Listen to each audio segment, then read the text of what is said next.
BHF Foundation. Please, I'd just like to remind you of what we've been saying before. BHF Foundation is a youth organization. It's a non-governmental youth organization that try as much as possible to see how we can contribute our quota to the well-being of the society. We spend time in schools, we go to universities, polytechnics, school of education. We go to the secondary schools. We try as much as possible to give these youth some direction. Because we know that some parents now are so busy that they don't have time for their children anymore. So most kids now, most youths, they seem to get direction from either the social media.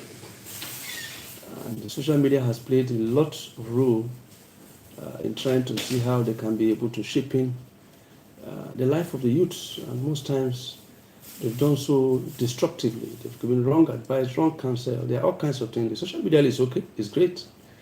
But at the same time, it has its good side and it has its bad side. Most of the informations that come from the social media are information that cannot be trusted. Because you don't know how authentic it is. So we have all kinds of people. We have all kinds of crazy people. We have all kinds of occultic people all on social media trying to give instructions, direction, and trying to lead the youths. And in most cases, the youths have been led astray by giving wrong counsel to them. And so we try as much as possible to fill in, to step in, and see how we can continue to give the right counsel to the youth. We've talked a lot about secret cult, about drugs. One of the main purposes of BHF Foundation, registered by the government, is to try and see how we can continually raise our voice against the issue of drugs, because drugs has played a lot of roles in destroying the youths. It's no more a secret that a lot of youths are on drugs now. A lot of youths are on drugs. A lot of adults are on drugs. A lot of parents are on drugs. So we try as much as possible to see what we can do to be able to advise the youths against the scourge of drugs. We've said in this program before that I think it's the right time that our government begin to declare a state of emergency in the youths, in the camp of the youths, because with no reasonable government will sit down and tolerate such kind of scourge affecting the citizens, especially the vibrant citizens, the youthful citizens, and does nothing about it. And so we expect a situation where the government will declare a state of emergency. And we've also said in this place that I think is the right time now. I've asked a question before in a referendum, whether the National Drug, NDLA, National Drug Agency, whether they are set up to be in the airport alone. Because if the NDLA is moving around the country, moving around Nigeria, they'll be able to see that there is a lot of the scourge of drugs in the street is much. If you go to the streets, you see drugs. The youths are on drugs. They are outside. You don't even need to go to the airport. You don't need to travel. You see them regularly, even on the streets. You see them on drugs, and you begin to ask yourself, what is going on? And there are some deadly drugs right now that is even more deadly than some of the drugs that have been taken for some time. They are even more deadly than them. We've seen there's one they call Colossus or so. It's even more deadly than tramadol. You see them taking these drugs, and all of a sudden they just get completely dazed. And these drugs affect their health, their liver, their kidney, affect their health, they affect their respiratory organ. You see a youth standing in one place for like 2 hours, 3 hours, just standing and rolling because he has taken those colossus. So we need to begin to tell these people that there are consequences. There are consequences. And these things destroys vital organs. That's why we are trying to join the campaign against drugs right now that is going on in all the secondary schools around Lagos.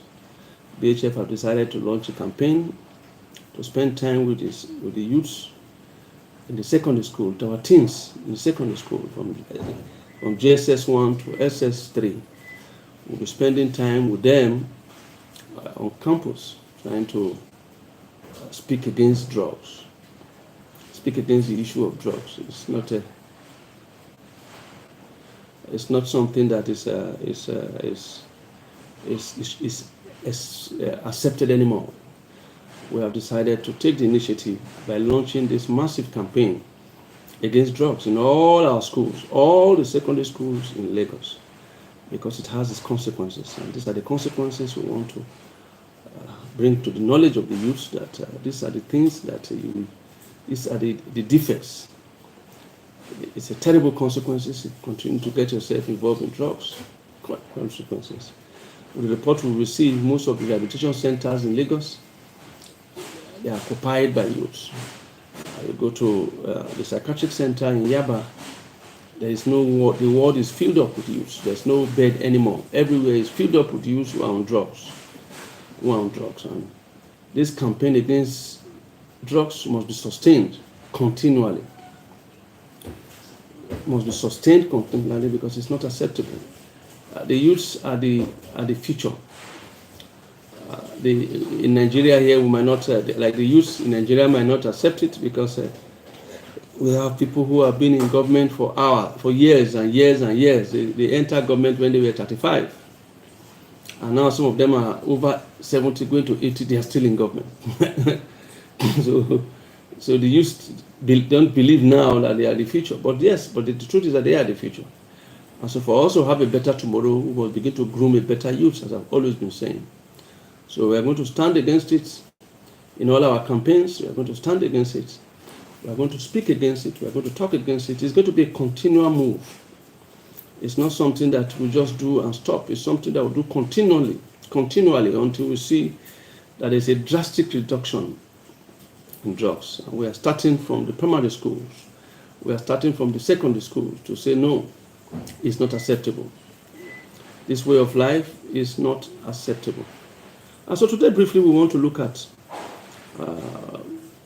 passion, developing your passion. And you cannot be able to be passionate about something you don't really like.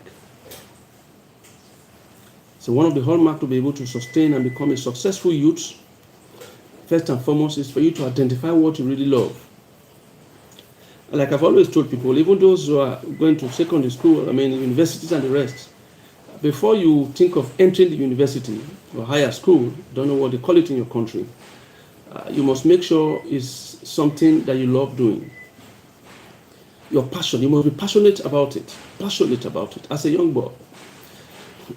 Go to the university to study what you are passionate about. You will succeed more when you focus on your passion. You will make more impact when you focus on your gifts, your talent. And one of the ways to know your gift is that you are passionate about it. It's something you talk about on a daily basis. It's something you live for. It's something you are prepared to do even when you are not paid. So money must not always be the focus.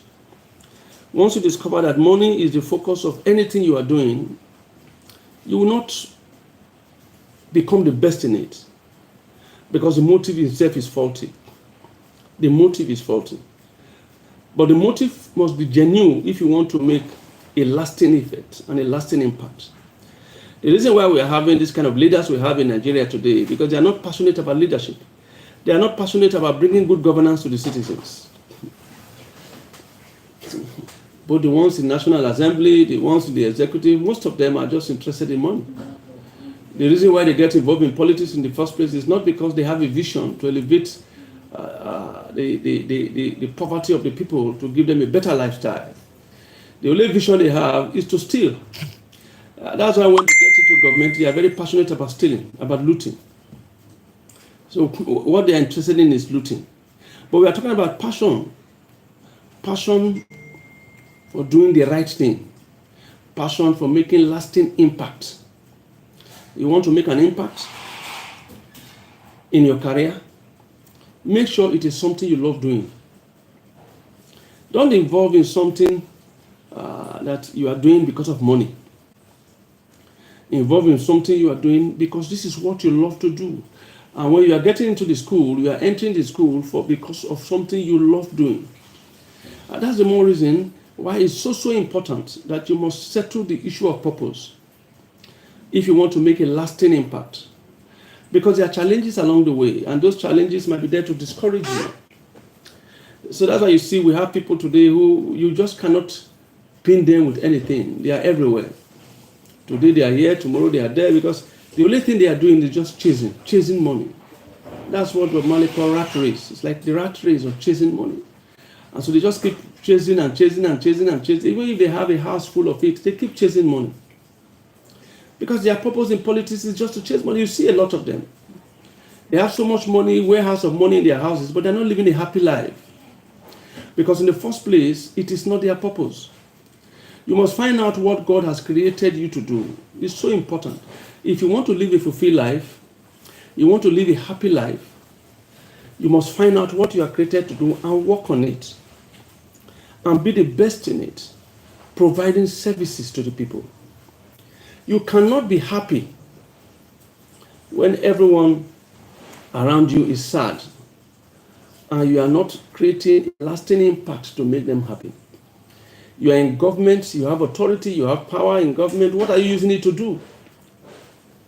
It's a tragedy when you come into power and the only thing you do with the power that you'll be able to, whether you were rigged into government house, or you were elected, or you steal your way into government house.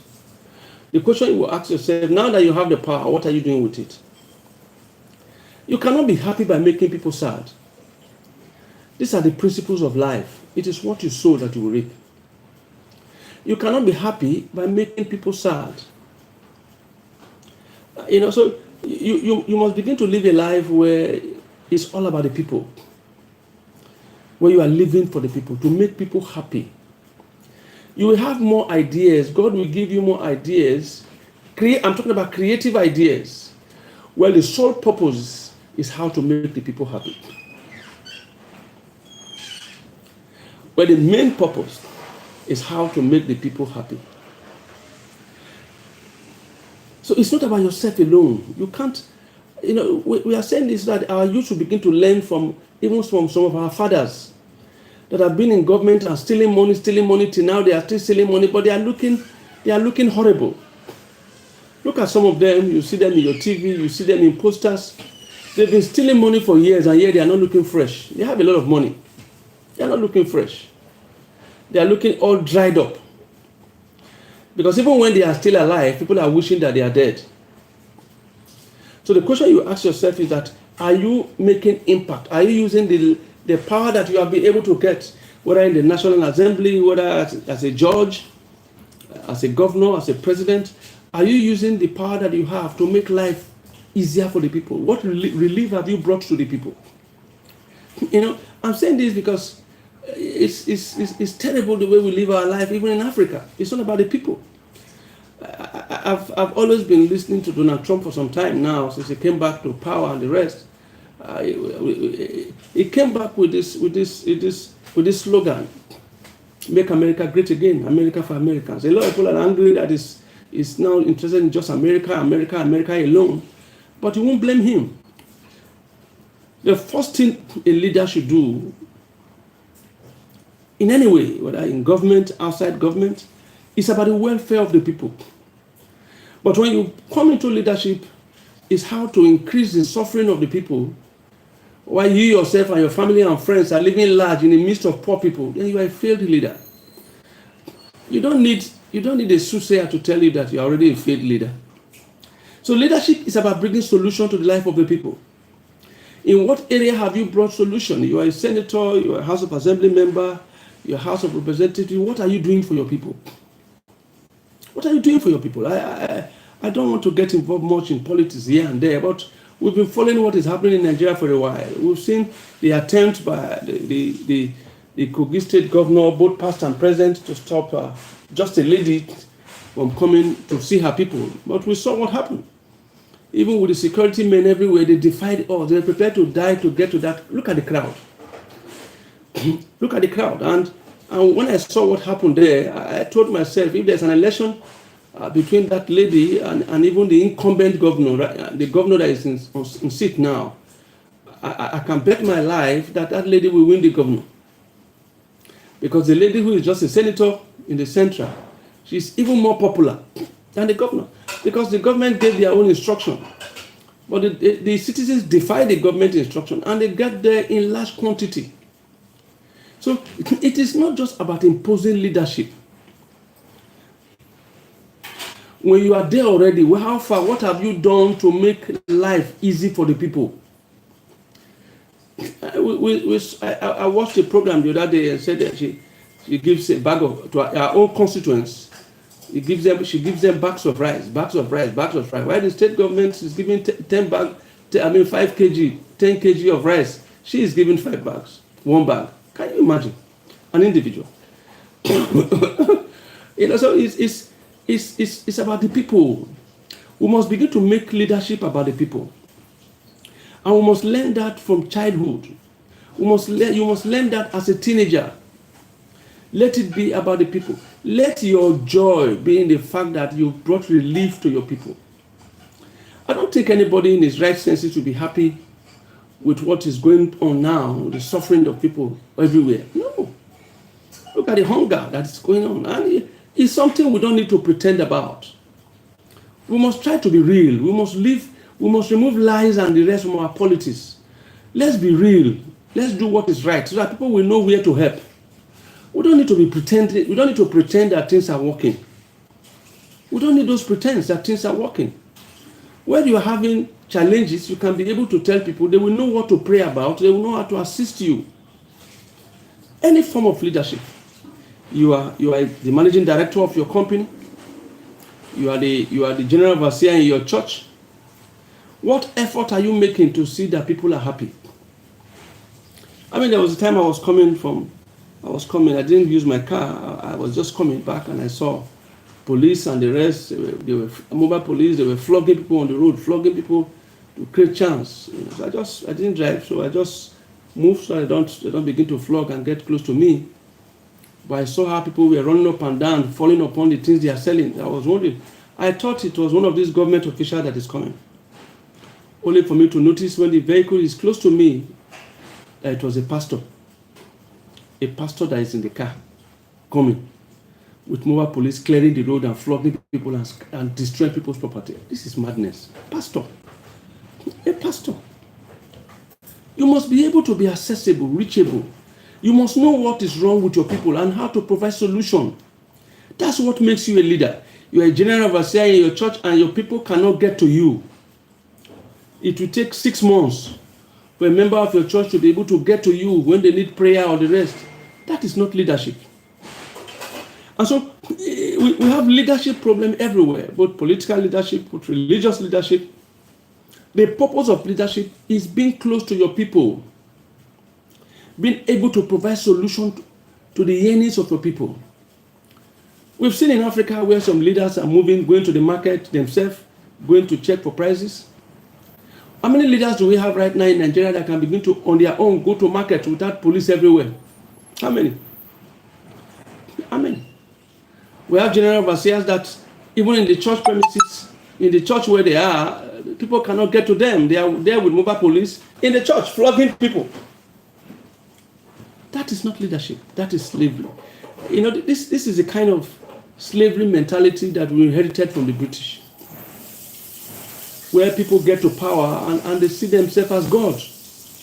Where people get to power is to oppress the people. They have this mentality that the more people they oppress, the more they feel that they are important, because their importance is derived from the oppression of the people. You know, so they are state governors, they are presidents, they are senators. Anywhere they are going with police and whipping, flogging people, harassing people. You know, they see them. This is a shame. It's a shame. And somebody gets there and thinks it's the governor, you know, and I say, no, you are not for security. And people begin to tell all kinds of things to be able to achieve their aim. For security purposes, you are not coming back, we are putting army, they use the police. These are government institutions. And sadly enough, these government institutions are now used to torment the people. The police, the army belongs to the people.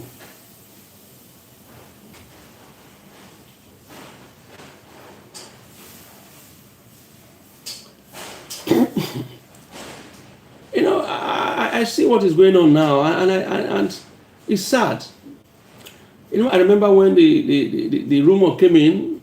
I believe it's a strong rumor that the former governor of Rivers State is dead, and I began to see how people were singing and rejoicing. They should be able to send a lot of signal to our leaders. We are mortals. We are humans. We are not living forever. We all will die one day. But I think it's a lesson for you when you are alive and people are saying you are dead, and you see people begin to rejoice. The only time we have this kind of joy over the demise of any leader was during the Abacha period. After all said and done, what is the purpose of leadership? I remember when Abacha was pronounced dead, I remember how people were rejoicing. But even the police and the security agency on the road were rejoicing. People in the market people closed up their market and began to drink beer. People were drinking beer everywhere, rejoicing. It's a tragedy when those that you are leading are rejoicing that you are dead. That's enough to tell you that there's a problem somewhere. It's enough to tell you, our leaders, that they are not leading. They are not leading the people. They've succeeded in imprisoning the people, using the police and the army to punish the people. The police and the army is for the security of the people. It's not to punish the people. So we must begin to change our understanding of leadership. You must be passionate about what you are called to do and try as much as possible to see that it's all about elevating the citizens. If you have the opportunity, just like I said, whether you are voted into power or you rig your way into power, but you have the opportunity to become a councillor, a local government chairman, a senator, a House of Rep, a governor, a president, you have the opportunity to be in any level of power. Let's use it for the betterment of the people. Knowing fully well that after all said and done, after you've stolen a lot of money, you've looted the treasury, you have so much money, one day you will die and you will leave it. And the question is that what will the people say about you? Because your greatest reward is what the people will say. In the next 10 years now, for example, 20 years now, what will people say about the current president? You are a governor in your state. What will the people say about you as a governor? As a senator, have you brought the dividend of democracy to the people? I mean, look at, I saw the crowd and the way the people loved that lady. I was shocked at the passion. The way people were coming out en masse to go and welcome a senator in Kogi State. How many senators do you have in Nigeria today that will go to their hometown and you have this kind of crowd? I'm not talking about rented crowd. When you see these people, you will know they were not rented. Look, let's face the facts. This money you have been stealing and stealing, what are you using them to go? At the end of the day, most of this money will be wasted. We have all been in this country. We've seen where people they steal and they hide the naira. They finally brought the naira out, and it was decaying. Because people will just be stealing. I don't understand. I don't understand what is wrong with the black man. And I keep having the feeling that there's something wrong with the black race. You just be stealing and stealing and stealing and hiding the money, hiding. When will you even have time to spend it? By the time you finish stealing, you are already getting to 70. There's even no time, no strength anymore to do anything reasonable for your people. You have been stealing since when you were 30, when you were 40. You have been stealing money. And you keep stealing for 20 years, 30 years, 40 years. You've been back on looting the treasury. 40 years of hard labor of looting treasury. Before you know what is happening, you're already 70. When will you have time to use those looted funds to make an impression in the life of the people? When will you have time to bring relief to them, industries? If the money they are looting is even to provide industries, to help the government to provide light, I mean, nothing like that. You see some mansions and you see where there's no road to the mansions. You go to some states today, now there's no road.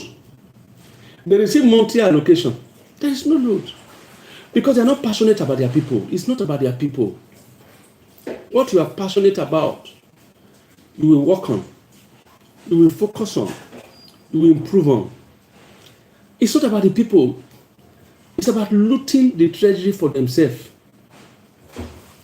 You know, and they are used to it already. That's why we are trying as much as possible from childhood, from even advising the teenagers, that your success is about the success of the people. I mean, we look at there's this footballer from Senegal, you know, just an individual that have transformed his community. The best hospitals, the best this. He has transformed his community completely from Senegal. So I thank God we still have some Africa. I won't say whether we are cursed as Africans. But do you have that kind of people in Nigeria? That kind of people that have transformed their society. It's not just waiting for the government alone. If you can't do some things as an individual that has made so much money, when you are in government, you will still not do the same. Look at those in government. They are just stealing money. And you see, you begin to understand from their statements, you understand the purpose for which they are stealing money. You know, they have to steal money to maintain the structure. And I begin to ask myself, which structure? So you need a structure to win an election, or you need the people.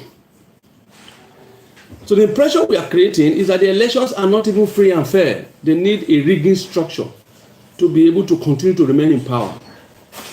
They need a rigging structure to remain in power. Because the greatest structure will have been the people. Will have been the people. You must have made impression on the people that they will come out en masse. I still want to use the same Natasha. It's just a lady, a senator, for the first time. But when you begin to see what she has done, I listen to people from that area and they begin to tell you what this lady has done in just 16 months. There are those who have been in government for over 16 years. They've not been able to achieve it. The question you ask yourself, what is money they've been stealing from day one? What have they done with it? Some of them you see there, they have been governors for 2 terms. They have been in Senate for only God knows how long. For over 12 years now, they have been in Senate. Some of them have been in government. They have been governor for 2 years. They are now in Senate. They are in this. And there's nothing to show. Go to their community. That begin to tell you that these are not leaders.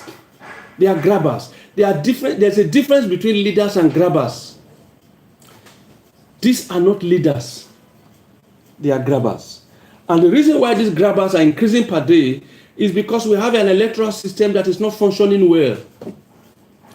Well, it is not the vote of the people that counts. It is those that vote that count the votes that count. It doesn't matter what the people vote. What matters is the people that count the vote. Whatever they tells you is what you're supposed to take. And if you are so angry and you're so angry and say, no, I'm going to court, you are going to court. Most times you find that you are wasting your time. Because you go to court, the judiciary will only confirm what has been rigged. You know, so we need to change our attitude. Let it be about the people. The people have suffered enough. Nigerians are suffering. Nigerians are going through pain. And we had a lot of millionaires and billionaires in Nigeria to make life easier for people. Not just depending on the government alone. Not just depending on the government alone. What are we doing as private individuals to elevate the suffering of the people? Because the people are going through hell. And the most pathetic part of it is that with all the people are going through, those